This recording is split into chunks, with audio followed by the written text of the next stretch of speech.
It's another edition of Time About the Movies, and today we're taking a look at the films of March 21st, 2003, and, looking at this list, the trailers I had to go through, we are in for a doozy, because this was not a very good week for movies. Let's just go ahead and get right to it. Let's start off with the biggest new release of the weekend, and that is the latest Stephen King novel to get an adaptation, and that is Dreamcatcher. Force has arrived on Earth. I've quarantined the entire area. Nothing leaves alive. It weaves its way inside your body. You're not Jonesy. Twists its way into your mind. It uses you as its disguise. Come with me, Owen. I'll show you things you wish you've never seen. Dreamcatcher, rated R, starts Friday, March 21st. Stephen King literally sold the movie rights to this for $1. He had his name all over this. He thinks that this is more worthy of his name being on it than the Stanley Kubrick classic The Shining. Tell me what you think that tells you about Stephen King as a whole. Well, you have 4 childhood friends here, Jonesy, Beaver, Pete, and Henry, all sharing a special secret. Each year they take a trip into the Maine woods. This year is different. A blizzard occurs, and they recover a man found wandering around. Unbeknownst to them, this wandering individual isn't the only being to be found. Now they must act to find the way to stop the outbreak developing and to prevent the world from its doom. Yeah, clearly Stephen King was watching the thing when he was writing this, because this is quite literally a steal of the thing. Like, this is literally the same plot as the thing. But no. We can't make it that's not bad enough on its own. We have to make this plot really stupid on a number of different levels. First of all, Beaver? Like, I know it's a nickname, but Beaver? There's also a guy with the nickname of Duditz. Like, that would be bad enough on its own. But no. You want to know how these aliens get inside of you? They crawl up your ass. I'm not even joking. That's literally what they do in this movie. They crawl inside. They crawl inside of your you-know-what, and yeah, that's not scary whatsoever. And neither is Damian Lewis trying so hard to pretend to be threatening, and he's just not. This whole movie is a disaster with so much talent in front of the camera. Morgan Freeman, who apparently was so important to this movie, he's the only person who has a credit in that trailer you just saw. But you also have Thomas Jane, Damian Lewis, Timothy Olyphant, Jason Lee, Donnie Wahlberg, Tom Sizemore. Respectable names all the way through, but it's Morgan Freeman who gets top billing in that one trailer. But not only that, this is written by Lawrence Kasdan, who also directed this, and William Goldman. William Goldman is the guy who's written stuff like Butch Cassidy and the Sundance Kid, and All the President's Men, and The Princess Bride, and Marathon Man. Great pieces of work and literature. And he's forced to do a movie like this. Lawrence Kasdan has done a ton of classic films. You know, The Big Chill, Silverado, Body Heat, The Accidental Tourist, Wyatt Earp, Grand Canyon. Just so many great movies. This is the guy that wrote Star Wars. Many of the best Star Wars movies. He wrote Raiders of the Lost Ark, Continental Divide. I mean, so much talent all throughout this movie. It's a film that takes place in the snow. It's a thriller that takes place in the snow. I like movies like that. I like mystery movies like this. Suspense films that take place in the snow. Everything that should work about this movie, and it just does not. I mean, my God. If Stephen King's whole point of this, making this movie, is trying to do a film that makes M. Night Shyamalan's Signs look like Close Encounters of the Third Kind, mission accomplished, my friend. You have made Signs look like a much better movie compared to this piece of garbage right here. This is just a travesty of a movie.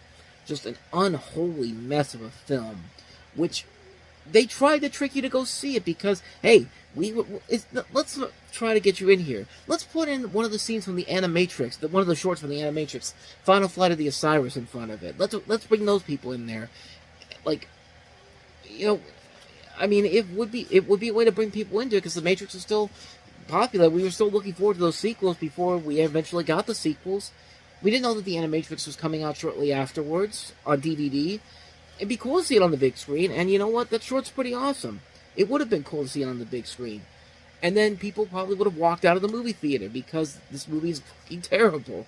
Like, This is what you know how people walked out of the trailers after Star Wars Episode 1's trailer came out back in 98 and 99. You had those movies that had people going to see the movie, asking if the trailer was on there, and then just leaving afterwards.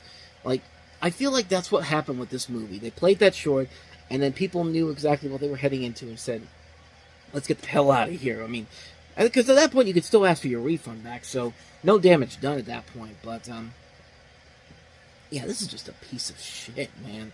It's just garbage on so many different levels. Like, so much talent wasted on this movie, and considering the other movies that we have on here that waste a ton of talent, this right here may be the absolute worst one of the bunch, because the other movies we have here have a lot of talented actors involved in them. But this, the acting is there, the writing is there, the director is there, but they're all put together to make a terrible film in the process. This is easily the worst movie on this show, and trust me, that's saying a lot compared to what we've got coming up next. So why don't we go ahead and move on to that next big disaster of a movie that we have this week, and that is the ensemble film, the comedy A View from the Top.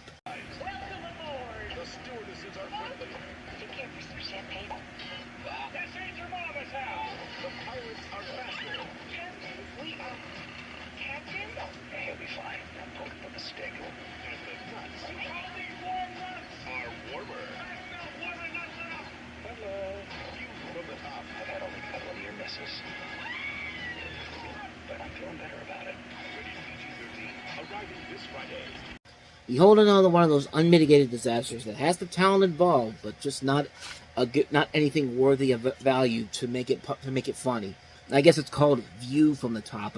Apparently, if you type a View from the Top on Wikipedia, it gives you an episode of Good Girls, which that makes sense. But you have Gwyneth Paltrow following a young woman from a small town who's Gwyneth Paltrow is the young woman, I should say. She doesn't follow anybody, but she's from a small town who sets out to fulfill her dream of becoming a flight attendant. And you have Christina Applegate, Candice Bergen, Joshua Malina, Mark Ruffalo, Rob Lowe, Mike Myers, and Kelly Preston among the cast in this. Did I also forget to mention that this was a film that was sitting on the shelf for nearly 2 years?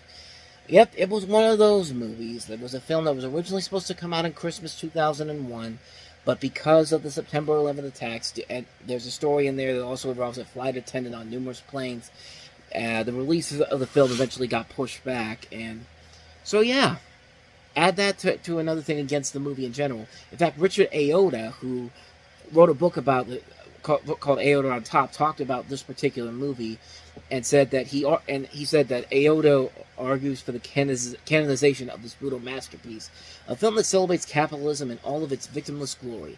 One we might imagine Donald Trump himself have watching on his private jet's gold-plated flat screen while his other puffy eyes scans the cabin for fresh young prey. I mean, that's just talk about a review right there, but that just goes to show you how bad this movie is. The trailer can't even decide what type of a movie this is. When I looked this trailer up, it sold itself as a high-air sex romp, it's a sex comedy, even though it's PG-13, because we have to bring the kids into this. But no, when you watch the trailer for this, it just looks like a regular comedy. There's no sex involved. There's nothing about this movie that makes any sense whatsoever. This cast is just completely wasted, and for an hour-and-a-half movie, it drags on. Like, Mike Myers in this movie is so detestable in this. Like, he's bad in The Love Guru, but, man, he is awful in this movie. He's given lines that don't make any sense, that are not funny, but it's okay because he's got weird eyes, like weird goofy eyes, like something out of like Steve Buscemi and Mr. Deeds. But you know what? Steve Buscemi and Mr. Deeds was actually funny in that movie. Mike Myers in this is just not. They don't give him anything funny to do. The whole movie just has such trouble figuring out what kind of a film it wants to be. You should pick what kind of a comedy you want to be. Do you want to be an R-rated sex comedy? Do you want to be this heartwarming PG-13 comedy?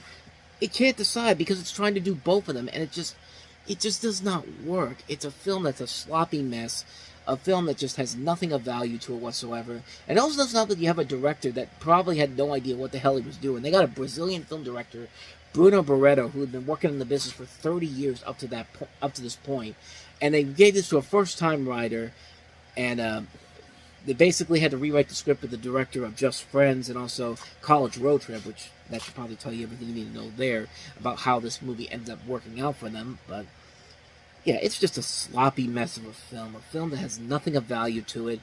It's just a terrible, terrible film. So, that's View from the Top. How about we get to probably the best overall movie this week? And even then, it's not great, but it's certainly a lot better than the 3 films we also have to look at. Let's talk about Piglet's big movie.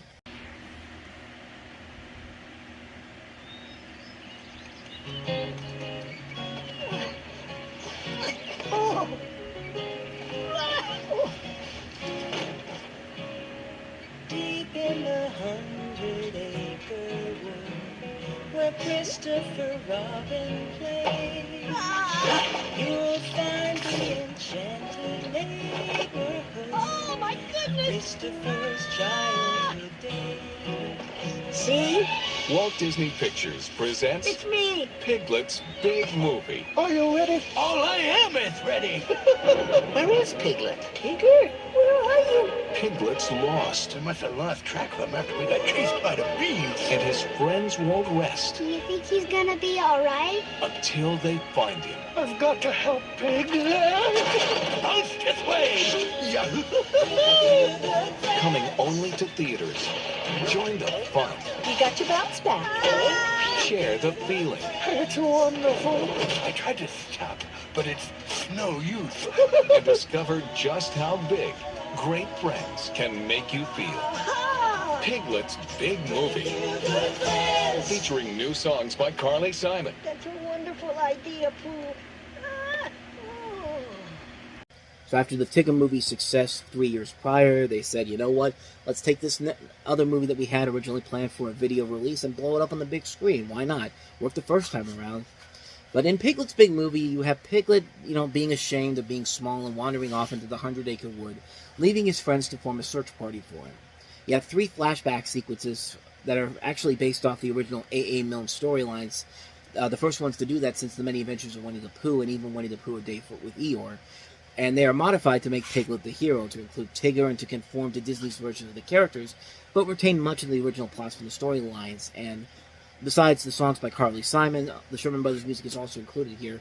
As I said before, none of the Winnie the Pooh movies that have been released have been bad, but at the same time, most of them have been just kind of okay, mediocre at best, but nothing really that says must-see entertainment in general, except for a couple of movies in particular. But this one's probably the most mediocre one of the bunch that they've done with Pooh and the gang recently. But again, it's not saying it's a bad movie, it's just not really an overly exciting one. It's a movie that's clearly made to entertain little kids, and again, nothing wrong with that whatsoever. I'd rather see little kids enjoying stuff like this than watching other things of like lackluster efforts that are just there to just shut the kids up. Actually have some things about this movie that actually are worth it when it's all said and done. Like, don't dumb down the kids with stupid stuff. Like, this is perfectly fine for them. The movie is essentially very much like The Many Adventures of Winnie the Pooh, where you have all these different stories, and there's no real flowing narrative to it like there was in something like Pooh's Grand Adventure or the Tigger movie. Maybe my overall problem with the movie is that the fact that a lot of the stories don't really connect as well as they do in The Many Adventures. Like, the overall purposes for the events of the film are not really all that thought out. I mean, Piglet wanders off into the 100-acre wood because he doesn't get noticed when he helps his friends out, and that's about it. There's not really a whole lot of adventure potential there. Or at least in the Tigger movie, there was a bigger storyline centering around Tigger finding his family, and here, the overall premise isn't really that convincing. Even the big action climax they have in here, because, the last one had the big climax at the end of that one, but it's kind of unnecessary and very, very predictable. You got a scene where Pooh and Piglet get stuck on a log over a waterfall, and they do the whole, oh no, we didn't make it in time, when in actuality they actually made it out okay cliche. And I know that for kids, it may seem intense, but for God's sakes, the last movie had them trying to survive a gigantic avalanche. And in Pooh's Grand Adventure, there's a scene where they are trying to hold off from falling off a giant mountain. And those were more intense than what they do here. I actually remember back in the day when the newspapers had these little columns from people who, write in and all that, and they put them in the paper. There was one person that thought that they literally killed off Pooh and Piglet, and I guess they left before they realized that they do come back in this, because that's what it felt like. It felt like the person who was writing that didn't see the rest of the movie, because I mean, she literally put it in there like she left after Pooh and Piglet fell off the log in there, and they thought that they were literally dead. It's just like, I mean, it's just, that's one of those things I always remember from reading those old newspapers, and it's just like, I mean, there's nothing really all that great about this movie in general here. I'll give it this, though. The songs themselves are nicely done. I do like that they bring in Carly Simon to do these songs, and I guess they were setting her up to do this long-term thing, because she ends up having more songs in this movie in a number of these films, because, you know, like I said, in A Very, Very Pooh Year, she has a song in there, and then in the Heffalump movie, she has a song there, too. You've got a good score by Carl Johnson, who's a great composer in his own right. The animation is not that great either. This definitely feels like a film that was an ex-DVD, an ex-direct-to-video transplant, like Jungle Book 2 was. But, I mean, it's not as bad as Jungle Book 2, but at the same time, it's not as great as something like the Tigger movie. It's kind of a little in-between. And for the most part, that's what's kind of my feeling about the movie is. It's just an in-between overall. Stupid advertisements. Anyway, like I said, it's just mostly a kind of a generic film, and not really all that investing, because, I mean, it could still be enjoyed mostly by the little kids, and some adults too, if they like seeing these characters and adventures like this, but it certainly isn't the best Winnie the Pooh movie. But it isn't a bad film either, by any stretch of the imagination. It's just not one that's clearly a universal appealing film, like the other Pooh films were. Like I would say, like, you know, Christopher Robin, I think, is a film that appeals to many people besides just kids. Pooh's Great Adventure, the Tigger movie, the Many Adventures of Winnie the Pooh. I mean, Pooh has a lot of great stories to tell that appeal not just to the kid in us, but also to the adult in us as well. And this is just one of those ones where I feel like it's appealing strictly to the kids, and for the kids, I think they get a kick out of it, but for the adults, not so much. So. And now we go to the complete opposite end of the spectrum by moving from a G-rated family film from Disney to our last movie, an R-rated comedy, sex comedy, with Cuba Gooding Jr. and Horatio Sands pretending to be gay on a gay cruise, and it's Boat Trip. How bad could this possibly be? Boat Trip is laugh out loud funny. It's a gay cruise. I'm swimming back to shore. An outrageous tale of mistaken identities. Maybe I can find a gay guy and he can do me the favor. Me? Straight? Girlfriend, please. A daring romantic comedy. You touch me the way a straight guy would. What'd you just say? As the guy who wins the girl, Cuba Gooding Jr. is dazzling. Want to get back together? Well, I did before I found out that you were, you know. How could you think I'm gay? Boat Trip, rated R, starts Friday, March 21st. It's pretty bad. So you have Cuba Gooding Jr. and Horatio Sands, who are two best buddies whose love lives have hit rock bottom. Jerry's especially, having just vomited all over his fiancée, played by Vivica A. Fox, on a hot-air balloon trip prior to proposing to her. To escape their troubles and find women, they book a trip onto a cruise liner, unaware the travel agent has just played a horror trick on them in retaliation for Nick offending his secret gay lover. And that's the trick. It's a gay cruise liner for gay men to meet and mingle. Slowly but surely, the two men begin to realize this, and in turn, get into a lot of humorous predicaments. Yeah, right. Yeah, this was pretty bad. If Steve Martin had a really good year in 2003, then Cuba Gooding Jr. had one of the worst years of his career. Like, this is the year where his career literally dies in spectacular fashion. Not only because of this movie, but the film that he stars in at the end of the year, too. I mean, where do you even begin with a movie that's this bad? This is an insult to gay people. You have characters that are clearly like, you have characters that are obviously unlikable in so many different ways. And I didn't even get to Nick in general, Horatio Sands' character, who is nothing but a pervert, because he's a janitor, and he works for this massage parlor where he just decides, you know what, there's a naked lady there, I'm going to take my chances and go at him. And then that's literally what happens. You're supposed to like these characters, and like, there's nothing about them whatsoever. They feel like little kids. They feel like little kids who are trying to pretend to be adult. They're like those kids in that episode of Futurama where they go into the internet and they go into the 18+ area, and you see the guards going like, "Are you 18 years old?" And you see the kid dressed up in a tuxedo and an adult costume, and like it's just a kid face, like yes, and then the last one's a baby. Like, imagine that, except in real life form. That's these two characters in full, but not a single character in this movie is likable, with the exception of one character that I will get to in a little bit. But Rosalind Sanchez, really gorgeous looking actress from Rush Hour 2. in here, like, she's supposed to be the voice of reason, but she decides, you know, she's gonna go ahead and sleep with a gay guy and, you know, try to straighten him out. And, like, wow, like, you are such a horrible, horrible person. And, and the gay jokes in this movie are just abysmal. Like, they are just the most obvious, they're the most offensive. There's just some that are just like, why did you even think that that was actually funny? And, but on top of that, hey, we've got these bikini models who crashed in and have to go be on this cruise too. And, like, I love how this movie is just forcing the sex comedy in here, because you see these ladies in lingerie. They're working out in lingerie. They're wearing high heels, which, if you're working out and exercising and doing jumping jacks, you cannot do that with high heels. I'm sorry. This is such a stupid, stupid film. Is there anything of value to this movie? One thing.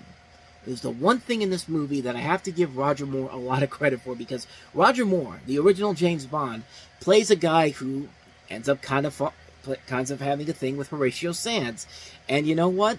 It's not the best thing ever, but he's the one who's at least giving it his all. He's the one that's at least saying, you know what, this is incredibly stupid, but you know what, I see the potential here. I'm going all in on this bitch. And he just goes all out, and it's just an amazing performance that just carries the film to some level of watchability, because he's really putting his all into this. Like, I give him a lot of credit for putting such effort into this, but the rest of the movie is just terrible. It's just a poorly put together film.